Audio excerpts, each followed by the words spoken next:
உங்கள் சிந்தனைக்கு மோசேயை ஏன் தேவன் கொல்ல முயன்றார் என்பது புரியாத புதிர். வேதத்தில் சில பகுதிகளை நாம் புரிந்து கொள்ள முடியாது.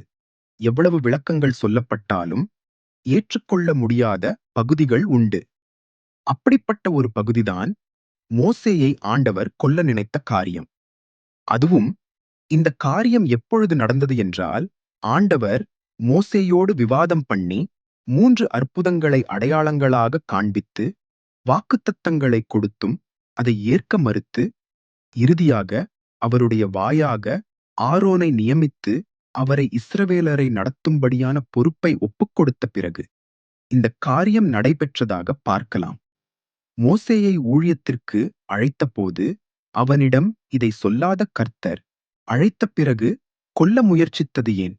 ஏன் இந்த காரியம் நடந்தது? கடவுள் மோசேயை எப்படி கொல்லப் பார்த்தார்? இதன் மூலம் இன்றைய சபை தலைவர்கள் அறிந்து கொள்ள வேண்டிய முக்கியமான சத்தியம் என்ன? இந்த நிகழ்வை வேதம் குறிப்பிட என்ன காரணம்? போன்ற பல கேள்விகளுக்கு இந்த காணொளியில் பதில் உண்டு. இந்த செய்தி உங்களுக்கு பிடித்திருக்கும் என்றால் மற்றவரோடு பகிர்ந்து கொள்ளுங்கள்.